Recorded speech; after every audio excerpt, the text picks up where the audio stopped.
Today on the channel, we have Cito from Cryptocito, Cosmos YouTuber, validator, conference host, and extraordinaire. Welcome to the channel, Cito. Thank you so much for having me. It's great to be here.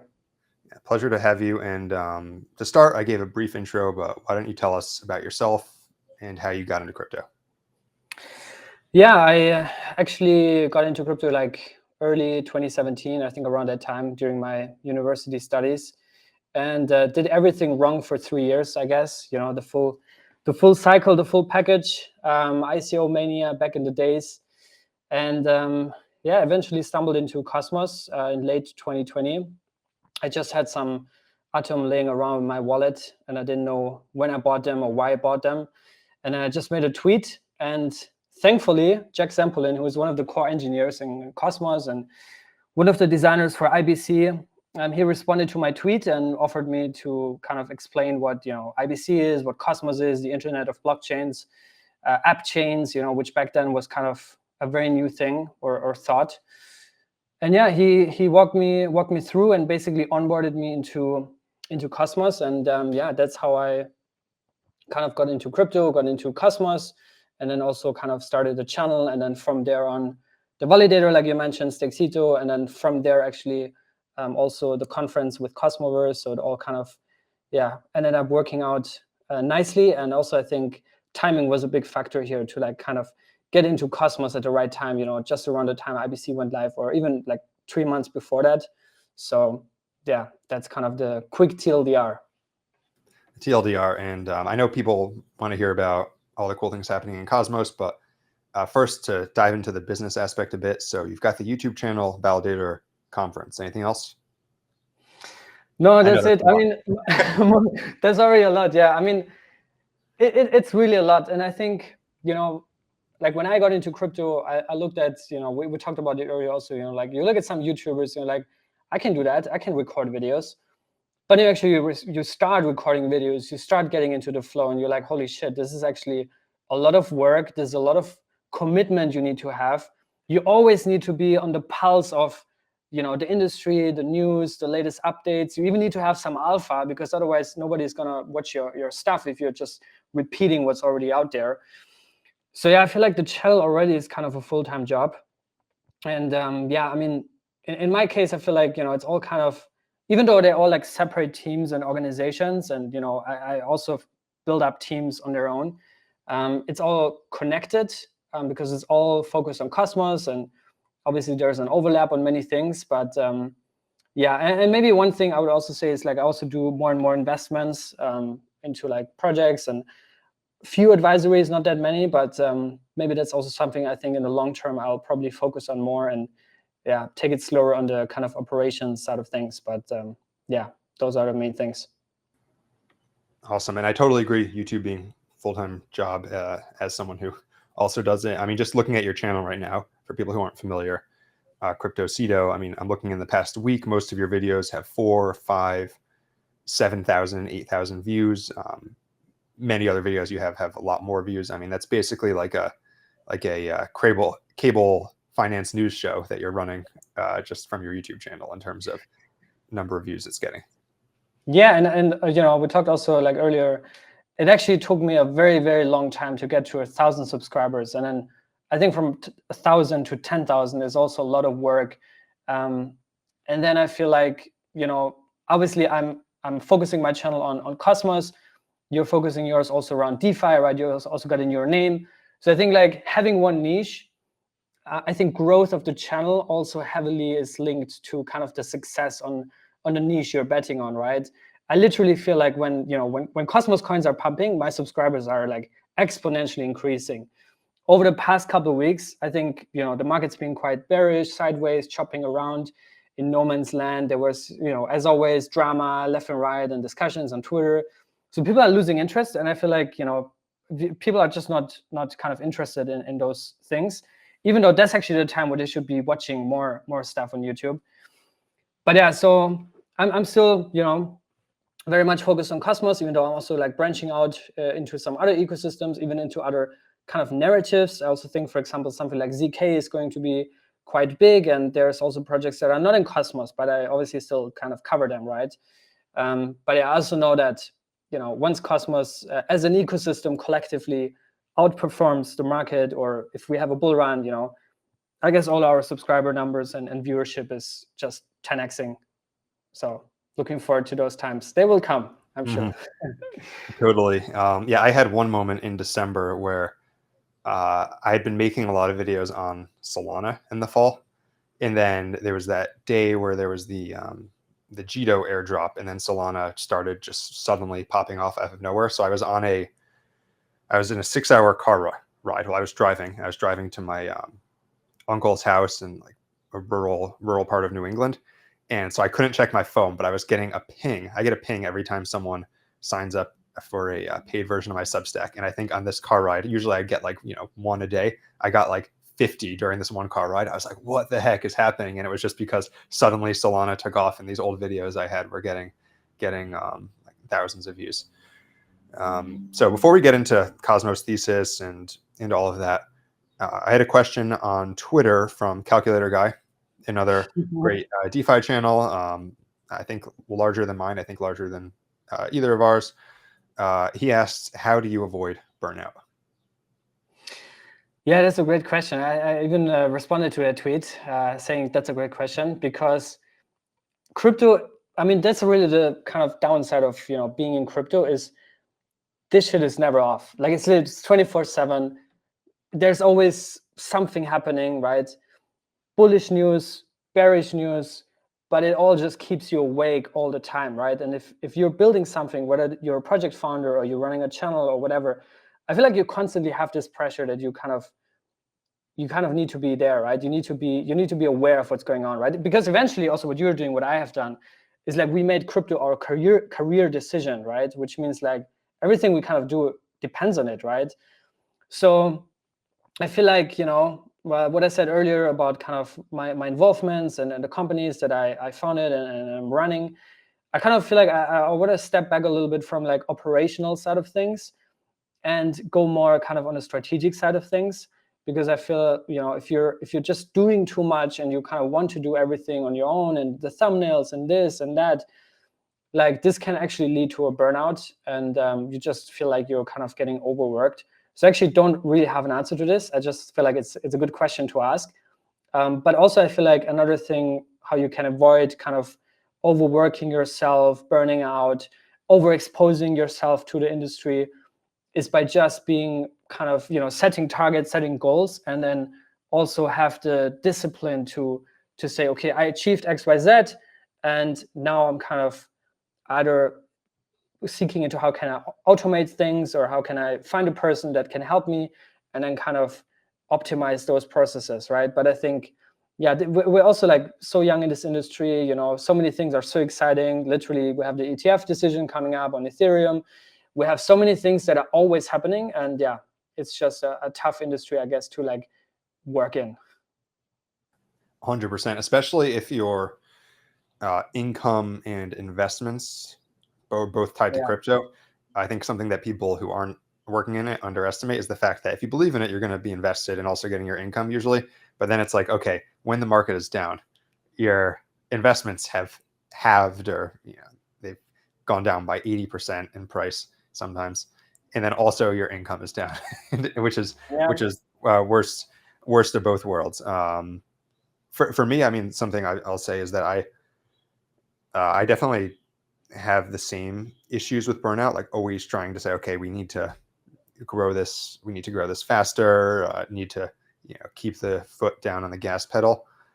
One thing I've been trying to do recently is just remind myself that building anything takes time, and like sometimes it's better to be consistent in a moderate but fast way over long period of time than being like, I need to be making 8 videos a week every single week, because then you actually get burnt out. Yeah, I mean, I even feel sometimes, when I'm not doing a video for 3 or 4 days, I'm like, I feel so unproductive, and like it's actually not healthy, right? It's actually not healthy, because you need to also find a space where you kind of are able to fully unplug. So I'm actually planning a trip now in summer for like 1 week, where I actually want to not open anything. I don't want to hear anything about crypto, and not look at prices, no video, no Twitter, nothing. And I think it's going to be really hard, but I think this is something I kind of also have to like force myself to get into. But yeah, like you're saying, eventually if you make crypto your career decision, yes, you can make life-changing money. Yes, you can catch an 100x, 1000x. You can buy a house for your family. You can do whatever you want. You can really achieve that. And many people have, and many people will. But it's also a price you're paying for that potential upside, right? And the risk is really, burning out at a young age, right? Most of the people that I know, they're in crypto founders, they're like in their mid-20s, in their mid-30s, right? Like young people getting really drained by this industry. Or you catch the wrong kind of coin, the wrong ecosystem, the wrong narrative, the wrong horse, and you kind of lose everything, right? Which happened Terra 2022, May of 2022. There were a lot of content creators, a lot of investors that lost everything in an instant, right? So it's a wild industry. But yeah, like I said, I think I'm on the same page as you. I think we see this also in the longer haul. This is my, I think, 7th year now. I got into 2017, so it's like my 7th year now. This is like a time where I feel like I'm slowly digging kind of the industry and where its trajectory, right, where it's going. So I think with time you also get a bit more mature and understand certain things better. So yeah. Awesome. How old are you, by the way, if you can answer that? I'm gonna turn 30 in 1 month. Oh, we're the same age. Okay. Weirdly, almost every YouTuber I've talked to who covers things on chain is either exactly 29 right now or is within like 3 years of that age, 2 or 3 years. There's a few exceptions, but and my theory is, we started making content when DeFi and on-chain things started to take off last cycle in our mid-20s, which I think is when a lot of people make YouTube channels in their mid-20s, and then now we're like maturing into our 30s. But just weird thing I've noticed is it's almost freak, like Drake on Digital, Taiki, Calculator Guy, like they're almost all within a couple of years of us. Yeah, but I remember, for me, the moment I made crypto my career decision, I was already in it for 3 years. Like I said, I did all the mistakes, went the full circle, and it was actually a tough decision, I'm sure, for you as well and all of us, right? Because at that time I had a job at Mercedes-Benz, right? I'm from a German town that's actually where the main factory of Mercedes-Benz in the world is. So I had a great job offered there because I was working there before. And was actually between going back there, which is like lifelong safety and security, your pension, like you don't have to worry about anything in your life, chill life, you work your job and that's it, right? Or you just go all in on crypto. So I feel like to do that, you also have to be a little bit crazy and like just jump into the unknown from a cliff, literally, and like hope, you land smoothly somehow. But yeah, I feel like it turned out well. And, obviously also getting the feedback, I'm sure you get a lot of positive feedback from your community, from people that watch your videos. This is really a big factor of motivation. Like it always sounds like cheesy, but I think actually when I read something or when I bump into somebody wherever and they tell me, hey man, this video that I watched 2 years ago had an impact on my investment strategy, or I caught an airdrop that kind of made a few $1,000s. And I just want to thank you for that. Just hearing or reading that, like that's very motivating. And I think that's eventually also the main driver, I guess, for what we're doing here. Yeah, totally true. All right, so let's pivot a little and get into Cosmos. So to start, high level, why Cosmos? Why the Interchain ecosystem? Yeah, so like when I got into crypto, there was a bit of toxic maximalism on the Bitcoin side, on the Ethereum side, and I always felt that crypto, the end game for crypto, is not going to be one single coin and everything else is going to go to zero, everything else is going to vanish and drain. I always felt like this is actually the new internet. This is actually going to be extremely diverse, and there's going to be probably tens of thousands of coins, and some are more successful, some are less successful. But I always felt like, this is kind of how I see the whole industry evolving. So in 2018, I think there was an interoperability alliance between, was it Aeon, OneChain, and Icon, I think, which obviously didn't kind of work out. And then after that was the launch of Polkadot and Cosmos, both mainnet launches, I think around a similar time. And I think it was 2019, 2020. And I think that was actually the era of the actual internet of blockchains being created. And it just resonated a lot with me philosophically. I actually learned first about Polkadot before I learned about Cosmos properly. But yeah, it's just this kind of idea of app chains and seamless interoperability, basically recreating the current internet, the Web 2 internet, in Web 3, and build an app chain specific environment where you can really customize but retain full sovereignty, and then connect it through seamless interoperability, which actually Cosmos seems to be now the main ecosystem that has achieved this. Obviously, it's still a long way, but there's now 116 chains, I think, on mainnet, and hundreds of applications built on top of it. And yeah, that's why that's like the main thing. It's like interoperability, app chain thesis, and yeah, just also this idea of sovereignty and customization. Yeah, I remember watching this video of yours before we knew each other, maybe 2, maybe even almost 3 years ago, and you were talking about like the network effects of Cosmos and what happens. There were far fewer chains back then, but you were saying what happens when there's hundreds of chains or even thousands of chains on Cosmos, how powerful that could be. And I think that was when it clicked for me. It was distinctly, I remember watching you make a video about that. And that was when it clicked for me. I was like, oh, wow. Like when you think of network effects and Metcalfe's law, that entire ecosystem would be so valuable once you have all of those chains on there. So why do you think it is that Cosmos for now seems to be executing on that vision, whereas other interoperability projects have struggled to? Very good question. And I think the answer for this is actually also the answer for why Atom isn't pumping. And that is because from the beginning, it's been actually a design decision to not peg IBC to a token or to a chain, right? IBC is actually this layer 0 kind of neutral piece of code that just connects all chains. Now imagine if they launched IBC alongside the Cosmos Hub back in 2019, and they said everything that you're building, every app chain you're building has to accrue value for Atom. I don't think anybody would use that, right? Because it would really slow down innovation and kind of adoption of IBC, because now you're pegging it to a token. And this actually has been a conscious design decision. It hasn't been something that, oh yeah, they forgot to like build in value accrual for Atom for IBC adoption. This has been a conscious design decision from the beginning for that reason, right? So I think this is a big one, and just allowing the ecosystem to grow on its own, right, without enforcing dependencies on one chain, without enforcing value accrual in one coin. So yeah, and I feel like at the same time, you know, if you compare to Polkadot, I think those are really two kind of ecosystems you can compare.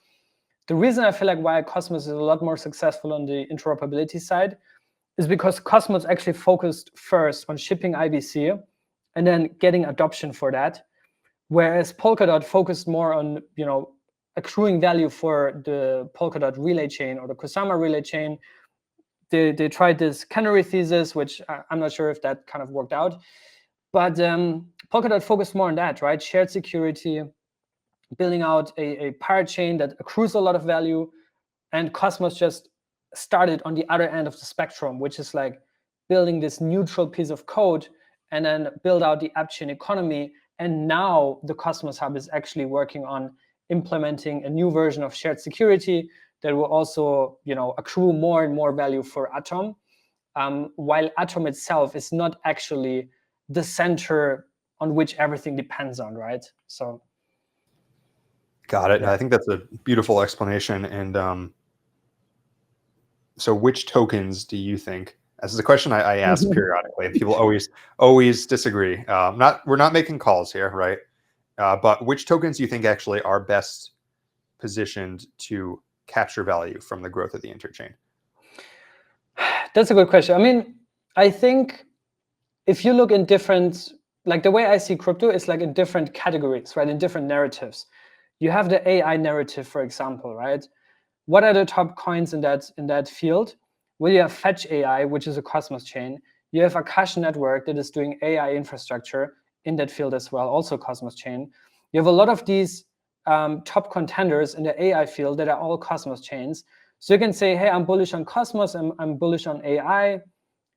There's there's a long list of AI projects in Cosmos, but those are kind of in the AI field, right? If you're saying, hey, I'm bullish on IBC, I kind of want to invest in a coin that, has the most IBC adoption, you can go on mapofzones.com. You can see all the IBC volumes on a daily, weekly, monthly, and you can see, for example, Osmosis is always high up there, Neutron is high up there, Axelar, Celestia is high up there. So I feel like there's no universal answer. Probably like 3 years ago, if you asked me, I would say Atom, because Atom, there were probably like 20 chains, and like all of them were brand new, whereas Atom was around for 2 years. Now we have over 100 chains, and like broken up into all these different verticals, and DeFi and modularity and AI and gaming is now coming, and NFTs, right? So I think you really have to ask yourself kind of what category am I bullish on, and then find the top contenders in that field, right? Awesome, makes sense. You mentioned Neutron. We actually had a question about that on Twitter. What is the deal with Neutron for our audience? Okay, so Neutron, I made a lot of content about it around a year and a half ago when they launched. This is actually the first Atom secure chain. So the Cosmos Hub has a feature that allows for replicating the Atom validator set to secure other chains. And Neutron is the first one that actually became an Atom secure chain. So the NTRN token is not actually needed to secure the network, but it's more so for governance and bootstrapping liquidity on Astroport, which is the flagship DEX on Neutron. And obviously, I think that kind of the most bullish thing about Neutron is obviously the backstory. So, Neutron team originated out of the P2P validator team.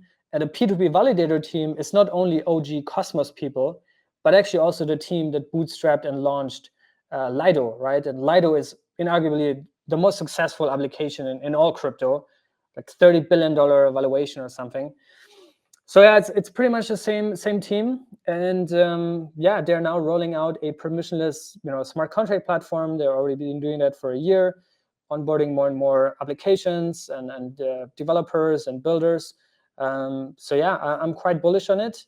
But yeah, I'm also at a point now, talking about burning out. I'm also at a point where it's like it got too much for me to even stay updated on all these chains, because it's just so much, And now you have ecosystems within those ecosystems, that are being built. So, but yeah, I'm still following Neutron as much as I can, and I love the team. I love what they're doing, and it's a great kind of smart contract platform / interoperability hub in Cosmos.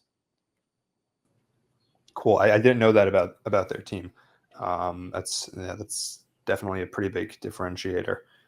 So tough to follow everything. Which Cosmo projects would you say that you are following most closely or most excited about today?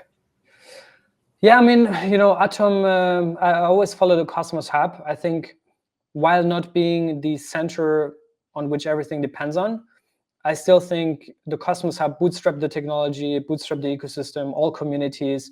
It's still the most considered coin for giving out airdrops.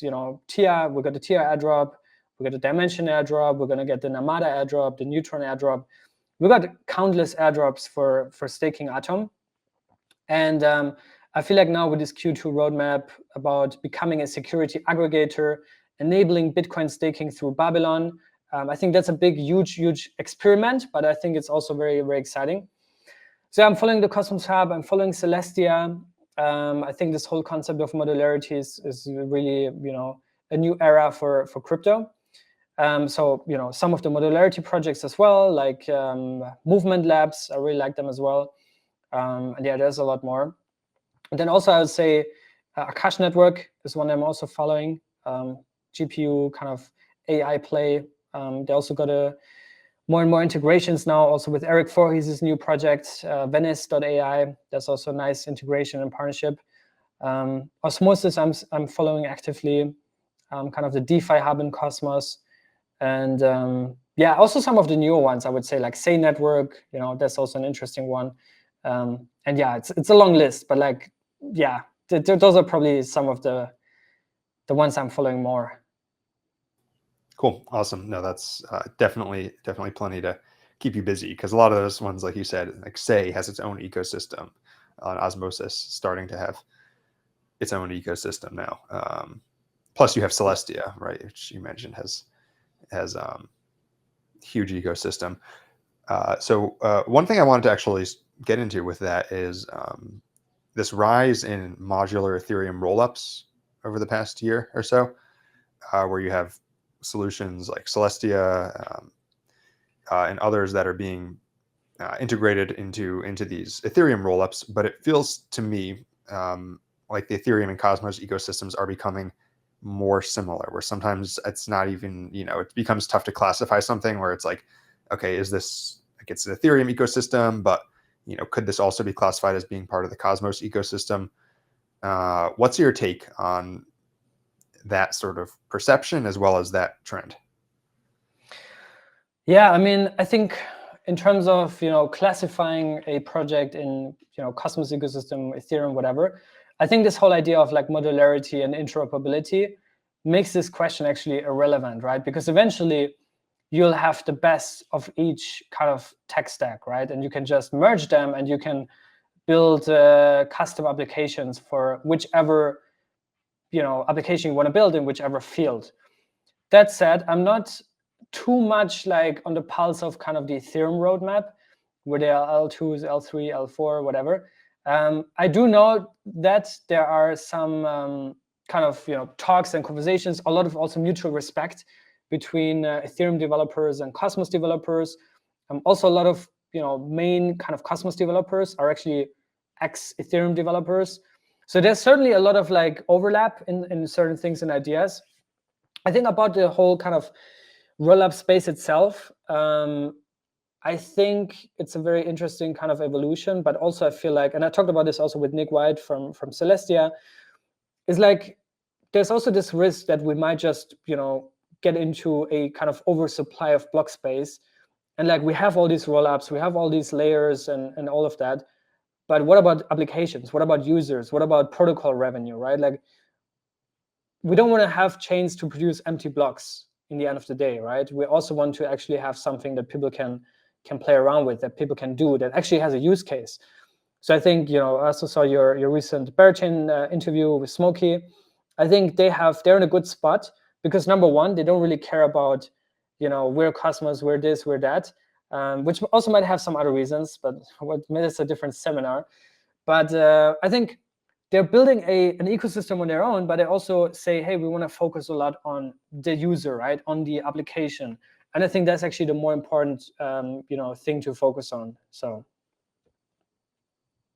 Yeah, I agree 100%. I've seen some positive moves in that direction recently. There was one day, maybe last week, where if you looked at the top fee producing apps or projects, really, because apps and chains, at least like 4 or 5 of them I'd classify as consumer apps. You had like Friendtech, Fantasy Top, Pump.Fun, some Telegram bots. And it's like, okay, so we're starting to get some apps that people are actually using. Unfortunately, most of it still is, trading focused apps, but that's at least there are people who are consumers that find that useful, and I'm happy to see that coming on chain.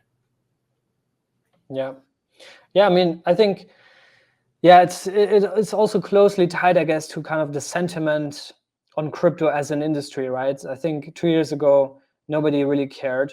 Now we're in this pre-bull run phase. I think people are getting more and more interested and also to actually use stuff. So I think it's one side is like the whole sentiment around crypto in general.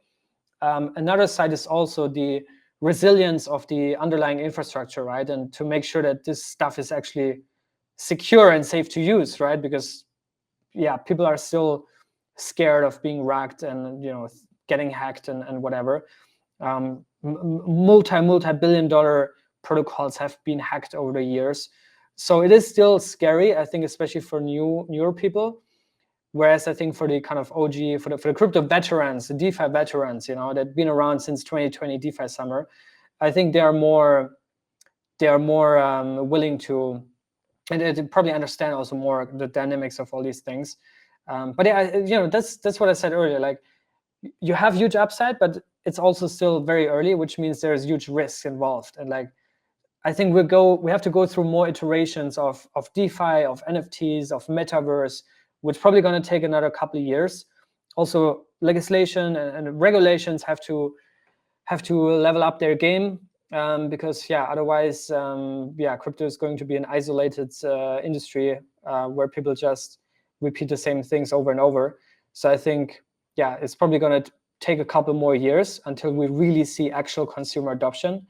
But yeah, I think we're well on track. So I'm very optimistic about that. Incredible. Me too. All right. We had a couple questions about modular ecosystem from Twitter, Celestia and Dimension. So first thing, do you see the airdrop meta for Cosmos stakers continuing? And how do you think that projects can avoid being Sybiled, where they have 1 million people make wallets with 1 token each? Yeah, I think the second part of the question is, I'm not sure if there's a correct answer to that. I think it's very hard to avoid people gaming the system without also pissing them off, right? Because if you make the requirements for an airdrop very, very strict, then you're also probably excluding people that actually are interested in a product. But and then they're salty and they won't use it and they hate you.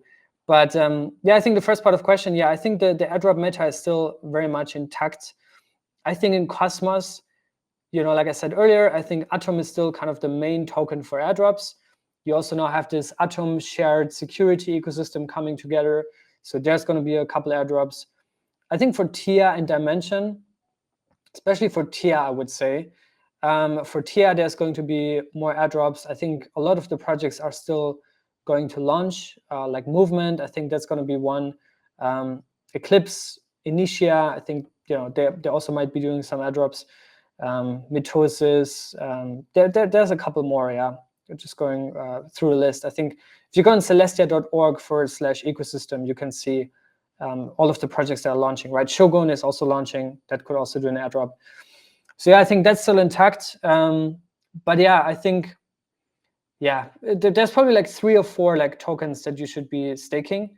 Always participate in on-chain governance, because I think moving forward, they will also refine the criteria to maybe say, hey, we're not giving it to stakers, but we're more so giving it to governance participants. So make sure you vote in governance proposals and read that stuff and think about it and cast your vote.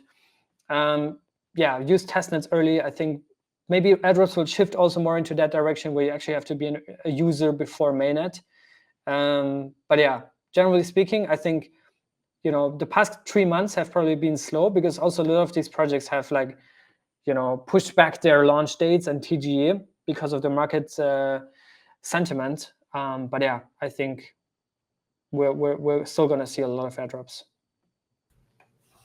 Awesome. One other question we had along this line was, do you think that there's room for multiple roll-up or modular frameworks, or do you think it will be winner take all? I think there will probably be a few. I don't think there will be a winner take all or like one roll-up per application. Maybe that will be the case, but I think it's way too early to decide. I think first of all, we need this whole ecosystem to kind of get started and actually have useful applications, like we were talking about, onboarding consumer applications and developers. And I think from there, the market will decide. But I feel like nothing in crypto is going to be a winner take it all. I think everything will be refined, customized, which is also this whole idea of Cosmos in the first place, is to allow full customization and also evolution of that, product over time. So there's definitely room for more to coexist and synergize even. Cool. And then one other question we had from Twitter was, what do you think of Dimension Prop 16? Yeah, so I saw the proposal. I haven't fully gone through it, but I think it's a proposal around the dime investors to basically lock their staking rewards. Because so on a higher level, it's pretty much industry standard that private investors, when they do an investment and the chain launches and the token launches, that yes, their investment is locked for, usually it's a 1-year cliff, and then it's a 3-year kind of unlock on a monthly basis. But as soon as the chain goes live, investors are able to stake their tokens and benefit from the chain staking APR, which is then liquid, which they could then dump, right? So I think the DIME proposal right now, because that's also the case for Dimension, wants to basically lock the staking rewards for those investors. And I feel like, I mean, I haven't really like thought about it too much in detail to like give a correct answer, but I think one thing to consider here also is, especially for the Dimension community, is this could really divide the investor community from the retail community massively. And I already saw some tweets, because now you're basically creating two camps of your own community, and you're, I don't know how you said it in English, but you're basically, make them fight with each other. You make them hate each other. Because now, I even saw some comments from people saying, hey, if this doesn't go through, I'm going to unstake and sell all my dime. And obviously, early investors are all voting no with veto, because of course they want to like keep their, stake their tokens and have that liquid. And the people that have not invested, of course, they want to lower the sell pressure. That's also the theory behind, token price has gone down because all these evil investors have sold their tokens. I don't, want to side with either way here, but I feel like it's not a black and white thing. It's more like a gray zone, which is why, yeah, I'm probably gonna either abstain from that or whatever. But and let's just let the community decide. I mean, this is also the beauty of open governance in the end of the day, that these things are even like technically possible. But yeah, it could also backfire and kind of harm the health of the Dimension community. I will say though that I feel, if this goes through, this should also be applied from the beginning and become the new industry standard for all chains that are launching moving forward. Because I feel like if only this was going to go through now for Dimension, and no other chain does it, then what's the point, right? Like, it's only the Dimension kind of investors that are have to swallow that pill. So I'm not sure if that makes sense, but yeah, it's a tricky proposal, I would say. It's also it's tricky because it's tough to change the rules after the fact, because the investors, you have to question sometimes, like, if they knew that none of the rewards would be liquid, would they still have invested, or would they have invested the same amount? And so I think that does start to get to exactly, yeah, to like a slippery slope towards, okay, like how much can you actually change the rules that people have signed a contract agreeing to? Yeah, exactly. And like, this is happening, like you say, after the fact, the chain is in production now. But I feel like this has also been the result of the past 3 months. The token price has gone down only, and people always try to find someone to blame. And I think when you hear this and, this circulates on Twitter, people are rushing to conclusions very, very fastly. And that's all fine. But I think, for Dimension, and, we talked a lot about other projects today as well. But I think for all these newer coins that are launching, I would want to see them go through a full redistribution of their own coin over 3 to 4 years. This full cycle, all unlocks happen over the next 3-4 years. And then I think we'll see where the market is pricing that project, right?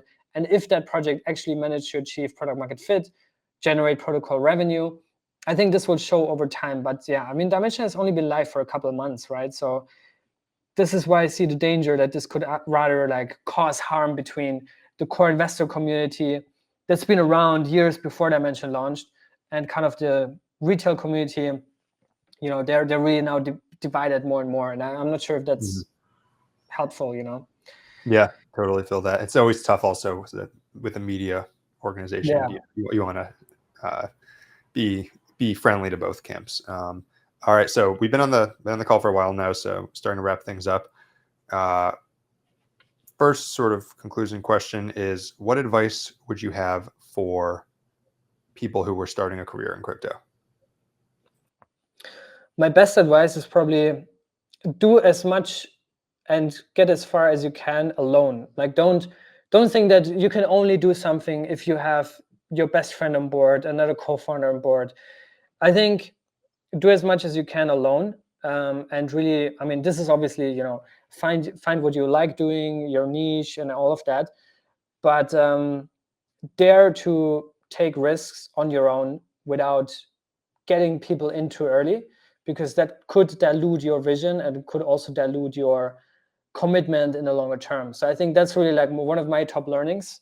And yeah, I think this is actually helpful advice for people that are thinking to get started. Incredible. And then final question is, where can people find you? Best place is on YouTube at Cryptocito, and second best place probably Twitter, also Cryptocito. Even though I'm trying to slow down a little bit on Twitter, it's getting too much dopamine for me. But yeah, those are the best places to find me. You got to check out. I'm going to send you. There's this app I just found. It's called ClearSpace, and it lets you. I have no affiliation with them, but it basically, you can set it if you want, where you have to do a certain number of push-ups for every minute you spend on Twitter on your phone. That I've started to use to try to structure my Twitter time more. Yeah, I should try that out. I need that urgently. You seem like the fit guy. Anything else you want to share before we wrap up? Yeah, I think, you know, for everyone that's kind of maybe new to crypto, be prepared that crypto is literally 95% suffering and pain and 5% glory, but the 5% glory are worth it. And you just need to, you know, like we were talking earlier, you need to have like the long-term vision, whether you're just passively investing on the side or if you're going full-time into crypto. But see this a little bit longer term, you know, like be more patient. If you get an airdrop, always be grateful for airdrops. That's also my #1 advice. If it's $5, 5 cents, $50, $500, it doesn't matter. Be grateful. Don't disrespect the airdrop, and embrace, you know, positivity, and see this thing as what it is, a giant experiment. In the end of the day, a lot of things will break on the way, but I think the end game is, yeah, the end goal that we all have is like building kind of this new internet, and we're all doing our little parts there. And I think this is very exciting to be part of. So yeah, and thanks to you also for hosting me. This was really great. Enjoy the conversation, and yeah, thanks. Thanks so much for joining us.